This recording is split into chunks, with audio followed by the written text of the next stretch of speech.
I'm going to introduce our panel members. Dr. Renee Dua. She is the co-founder and chief medical officer of a company called Heal. And she founded Heal basically to make it easier for people to see a doctor, and essentially by bringing back doctor home visits and making them very affordable. So with Heal, you could basically get a doctor sent to your office or to your home on your schedule for, I think it's $99. And I think of it basically like if you know how to order an Uber, in the future you can pretty much order a doctor. It's a very cool company. Dr. Todd Feynman is the co-founder and chief medical officer of a company called Dr. Evidence. And he founded Dr. Evidence after concluding that doctors, and their patients for that matter, really had no way to utilize the results in the study from clinical studies and use that information to make better decisions in terms of treatments and tests to perform for patients based on their unique medical cases.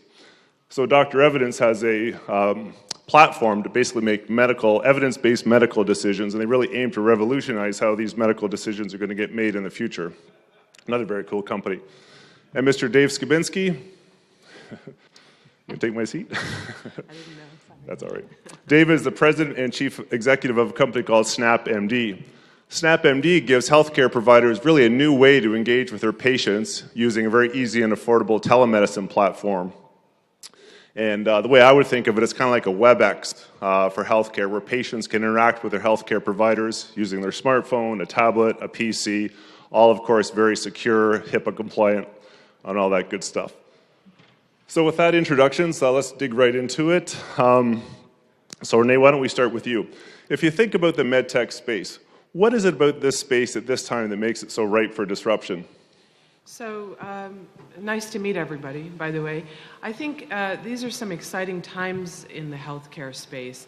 There is, as we were discussing outside, a new sense of consumerism. So patients have high deductible plans. They want to know what kind of services they're going to get for the money they are spending, because they're the ones responsible for their doctor's visits. Everything is on the internet. You know, many of my patients, I compete with Dr. Google when I see them. So they know more than I do before I get in the door. You know, I think patients are making their healthcare more a part of how they live their lives, more a part of how they make decisions. And we see that especially by bringing healthcare into their doors, into their homes, seeing how they live, seeing their behaviors. So I think that's what makes it so interesting certainly to have a place in Heal. So as a medical director, at one point 10 years ago, I was managing about 80 doctors, 80,000 patients, and it didn't take me long to realize that the treatments that the patients were being recommended depended more on their geography, their insurance status, which doctor they saw, what time of the day they got admitted to the hospital, and on top of that, I was seeing way too many patients get the wrong diagnosis, unnecessary surgeries, going on the wrong dosage of a medication. And I was asking myself, wait, why is this happening? And then I realized that most of the time doctors are being forced to follow guidelines and practice management protocols and cookbooks that are out of date or wrong. And then I realized at the same time that the same patients and doctors were using evidence technologies when they were buying a car, Carfax, E-Trade for mutual funds, Consumer Reports when they buy appliances, but they weren't using any sort of technology, evidence technology, to buy their health care. And so that's why I think it's time for a disruptive innovation like Dr. Evidence.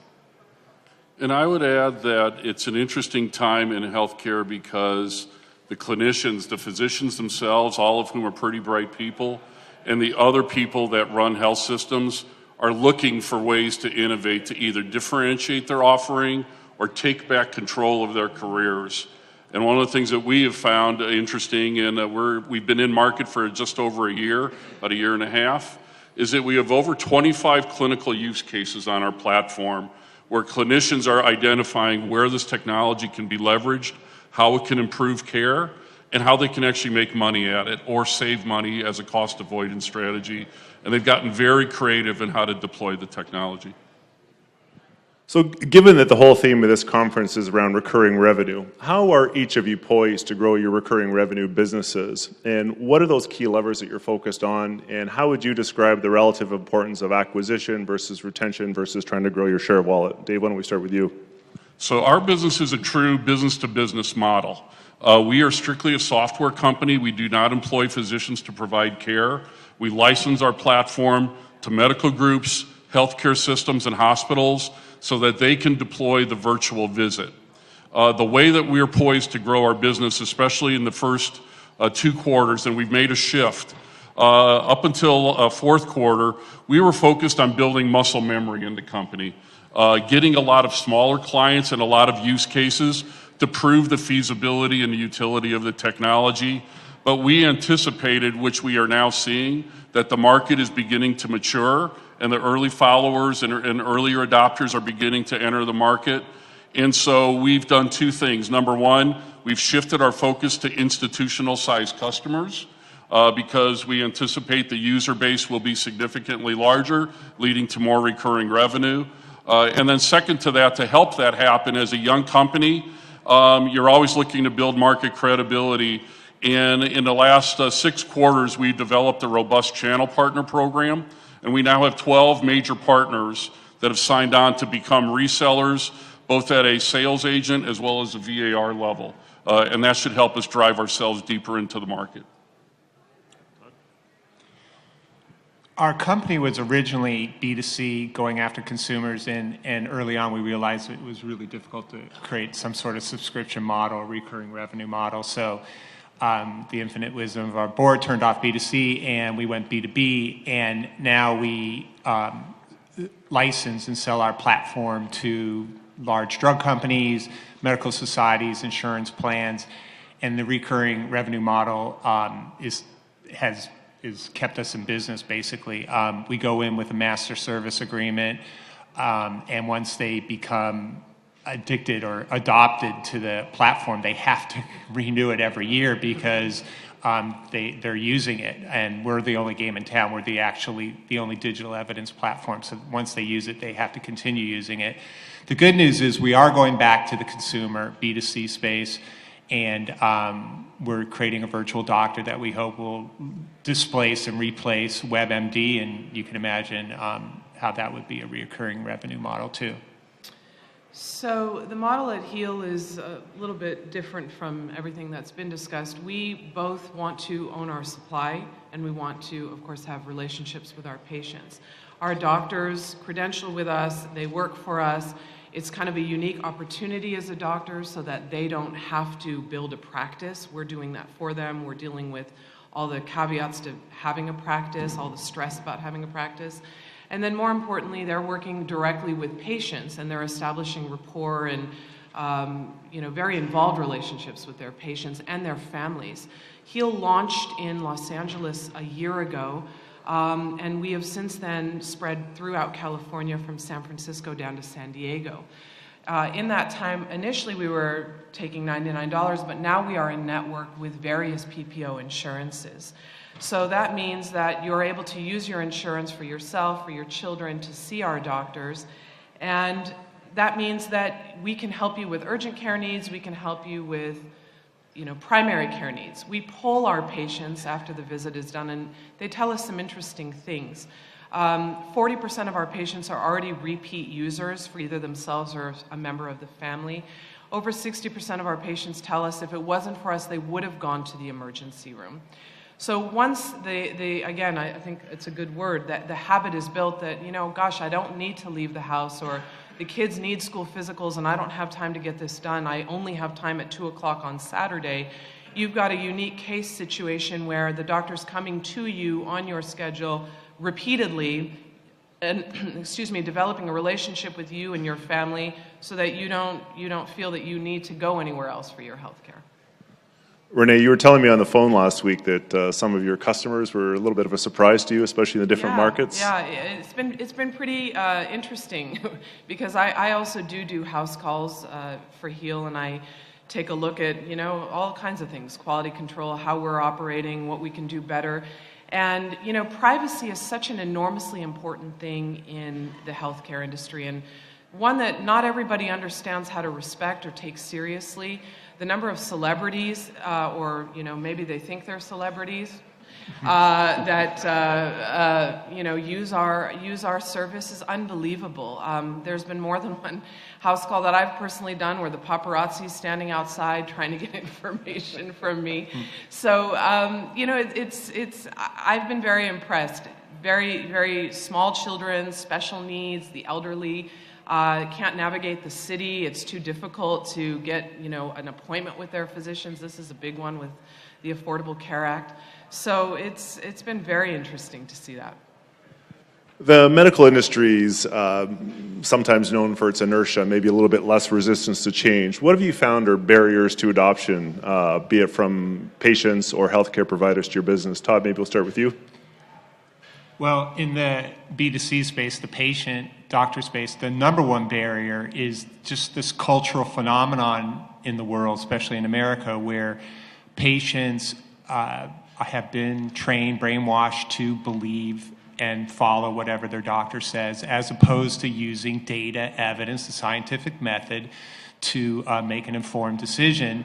And then doctors, the barrier at the doctor level is that they just don't have the time or the resources to use data or evidence. They mostly have to rely on guidelines and practice management protocols. In the B2B space, the number one barrier would be that, we're kind of a bleeding edge technology. I mean, believe it or not, we have 9 of the 10 pharmaceutical companies, and they're still using Excel documents, PDFs, yellow pads to manage and aggregate their evidence. And we're coming in and saying you should buy this really expensive digital platform, and it's threatening to the people who are doing it the old-fashioned way. Dave? The inertia for us, I would say, focuses on a couple of areas. One is, as Todd said, this is still very new technology. There's been a major shift in telemedicine from hardware-based telemedicine, Cisco selling $50,000 and $100,000 setups, to the availability of telemedicine delivered through software and on any device that you carry in your pocket or your purse. And so part of it is the willingness of an institution who's worked very hard to establish their quality metrics and their brand to start something new that is to some degree still being proven in the market. So that's one piece. And then I think that the other piece is simply, do they have, and have they built the business model and all the clinical model and metrics for, do they have the policies, procedures? What if a case needs to be escalated that started out as appearing to be low acuity? How do they escalate that case, and what do we do with that patient when you don't have them in a physical facility? So there's some things that just clinically in terms of good practice, but our customers work through that. We guide them through it. And once they get used to it and they start to build up volume, they build their own muscle memory to get that done. I think there's not a person in this room that hasn't been sick or thought to themselves, I need to go to the doctor. I think we all say that. I need to go to the doctor. Well, the truth is you don't need to go anywhere, certainly if you live in California. And so that's been an interesting thing to watch that switch flip, that you can sit at home and use a television or a phone or an app and order a doctor. It's an interesting behavior change. And it's happening. I see it very clearly, but it's a behavior change. So relatedly, what are the big challenges you've had when you've scaled the businesses, both in terms of sales and marketing, but maybe also in terms of systems, processes, people, things like that? Dave? One thing that I feel very fortunate about is the majority of our investment is local, and I have very patient investors.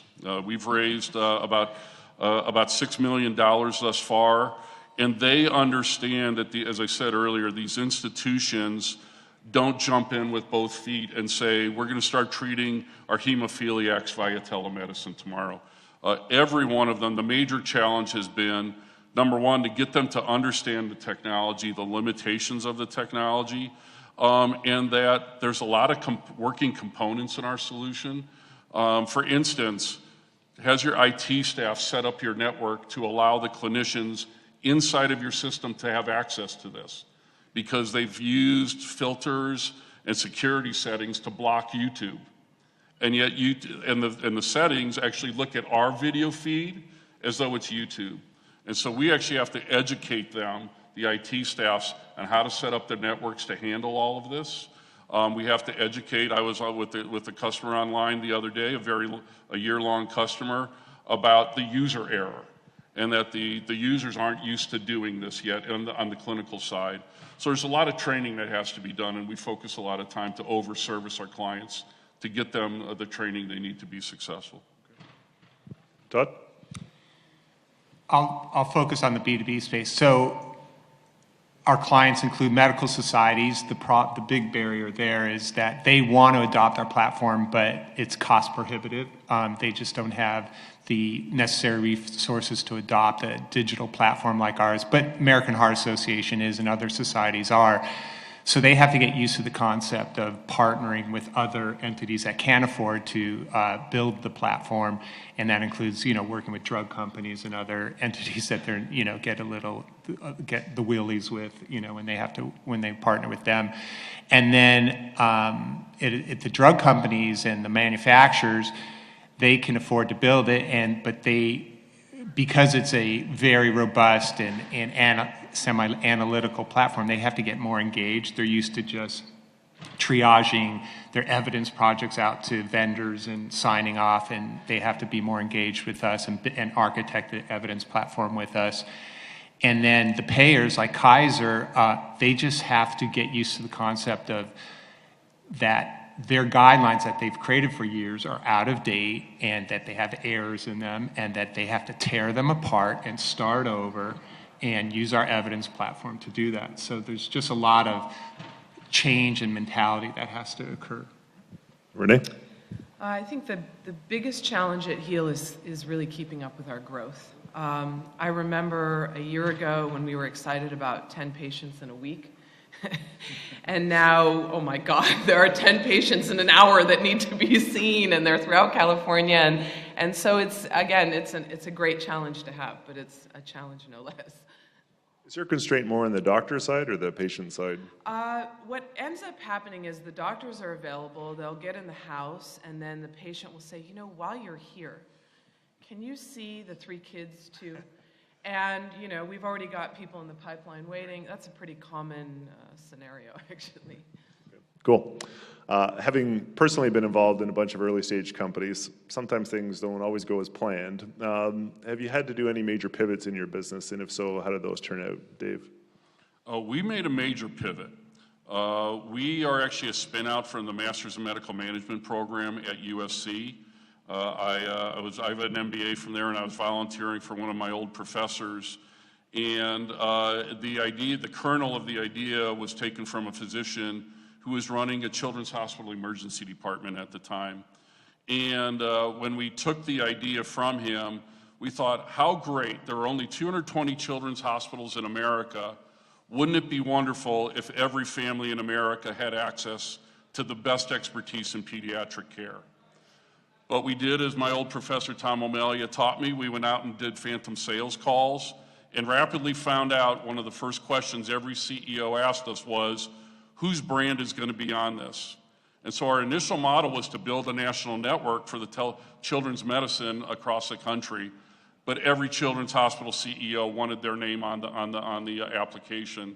So we knew that was one challenge, a branding challenge, and the second was how long it would take to get enough network built out among the 220 children's hospitals.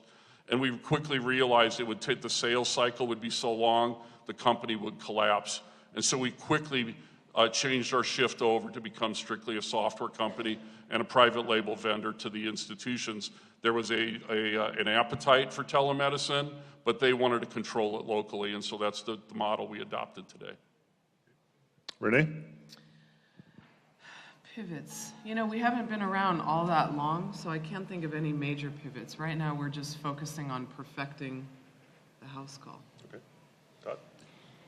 2 major pivots. One was when I started the company, the original mission was to go after consumers, patients and doctors, and build a platform that patients would be able to use. And it didn't take long to realize it was really hard to ramp that up and scale it. And then we turned off the consumer business. We pivoted and we turned on the B2B and done very well in that space. And the next pivot now is occurring, which is going back to the B2C space because of virtual human technology, creating a virtual doctor, which enables us to go back into the consumer space. So what are the key performance measures or things you look at to measure the health and the pulse, pardon the pun, of your businesses, Renee? So, again, being fairly small still and having a lot of availability myself to have input and look at the quality of work our doctors are providing, read their notes to that detail, see the kind of management of a patient they provide, from the patient perspective, how they felt the service with the doctor was.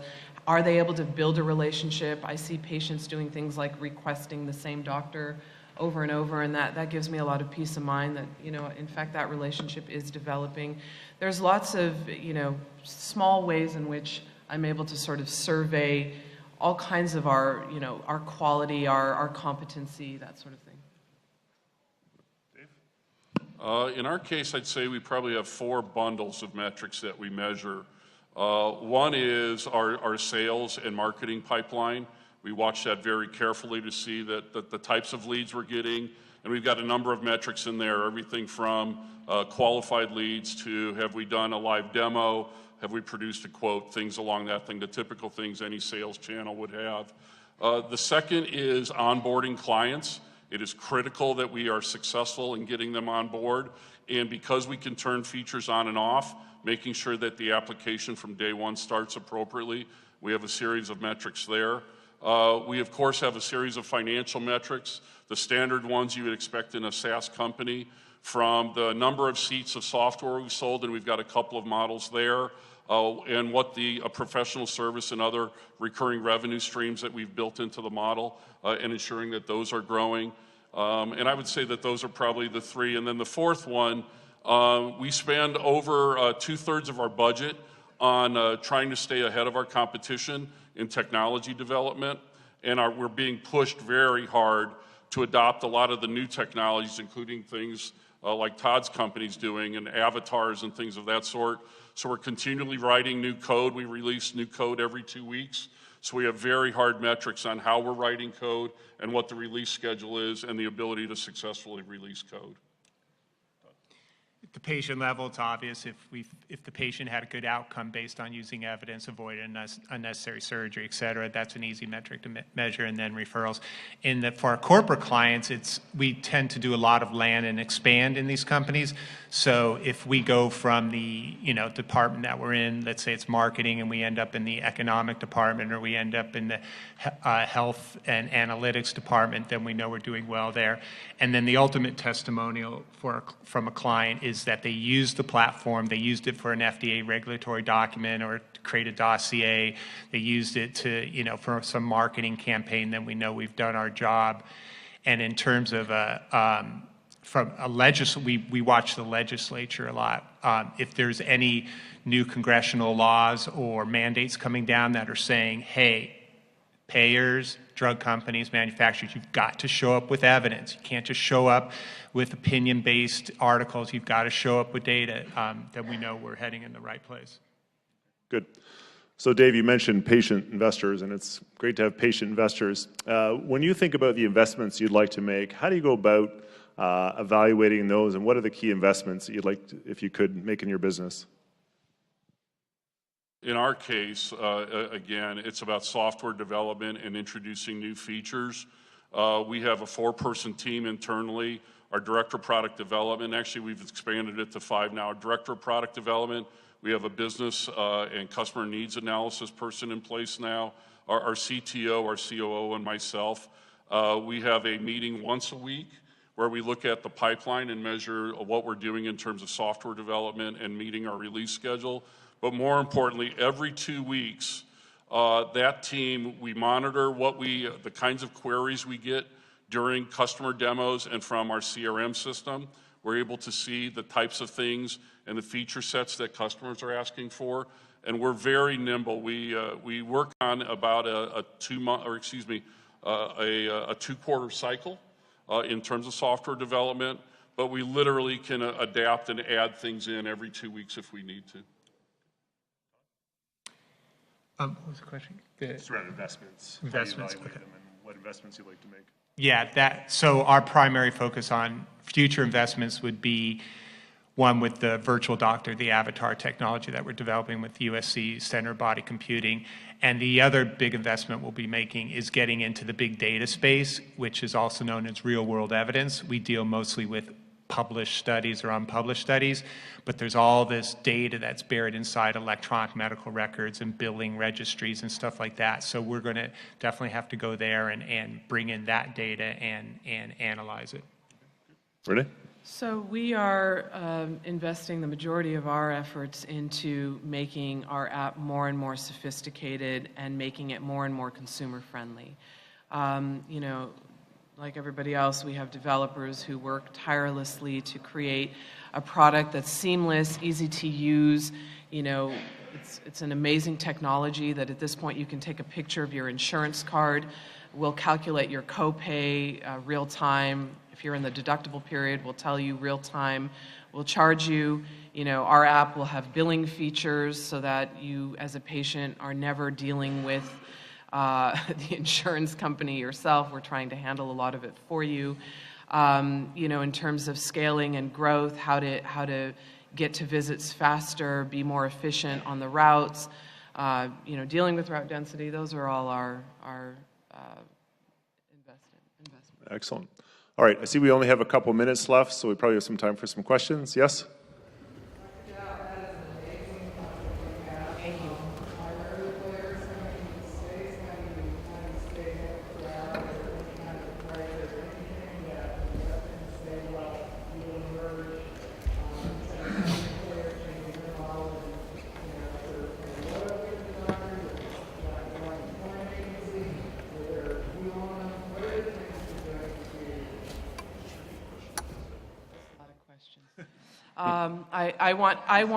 I want to answer each of your questions because that was many, but I want to be. I don't want to take everybody else's time.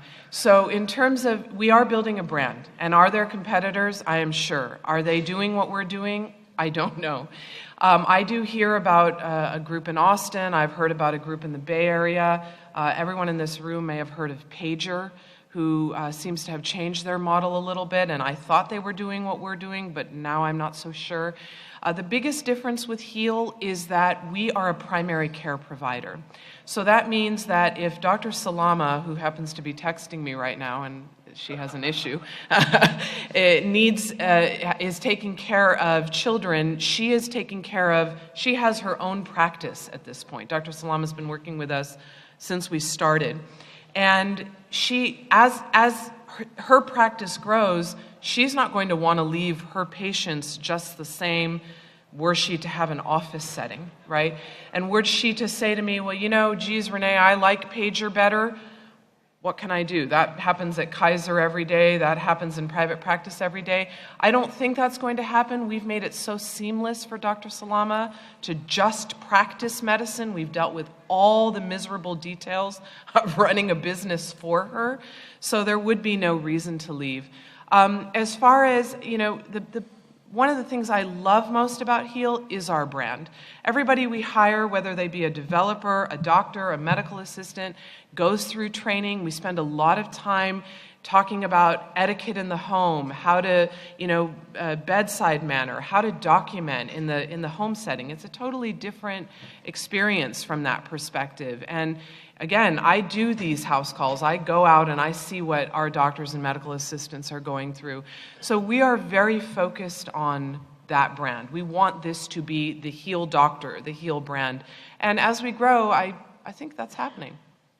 Does that answer a lot of that? Go ahead. Thank you very much.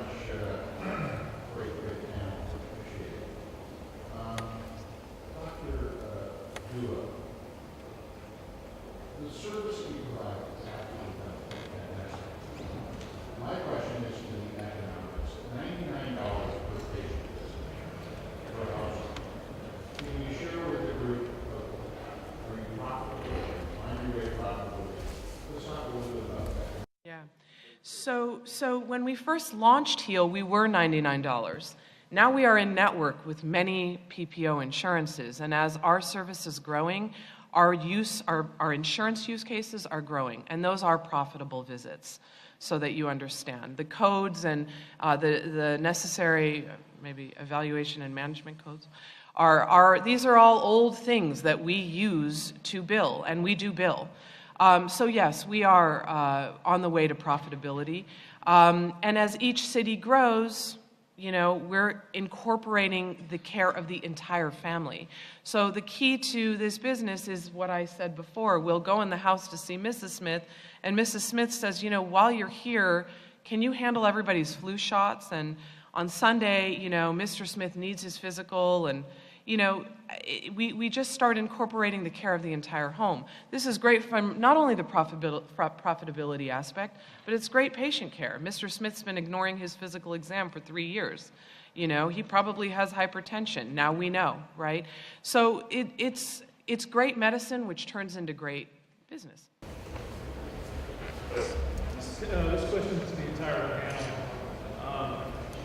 Regarding partnerships, could everyone speak about any key partnerships early on, or any future partnerships that you're looking toward in the future growth? So the question was around key partnerships. Dave? Sure. We've got a whole series of them. So we have literally built a virtual clinic, and there's a lot of web services that we use to do that. So we have a web service that allows us to do real-time insurance verification to know that the patient, that they're actually an employed individual, that the insurance is that they're enrolled, and we can identify in real time, literally in matters of seconds, what their copay is. So we do that. We have merchant banking partnerships to allow our customer to collect those funds directly from the patient. We have e-prescribing partnerships, so we didn't want to have to build that piece out. There was no reason to build what's already been built, and it's very difficult to manage. So we have we have a whole series of partnerships on the technology side. And then likewise, to enter the market, we've got, as I said, over 12 channel partners now to help us drive into the market as well. The primary partnership that we're developing right now is with the USC Center of Body Computing to develop that avatar, that virtual doctor that will enable us to deliver evidence to the consumer in a user-friendly fashion. And then the other partnerships would probably be around technology, data visualization, making the evidence easier to look at. For us, Go ahead. Oh, I apologize. Comment. I'll be quick. For us, the panelists I'm up here with would make phenomenal partners. Once you're in the house, anyone can be your partner. Physical therapy, dentists, Botox, right? I get an email about these things every single day, so that remains to be seen. So let's give this panel a hand. It was very interesting.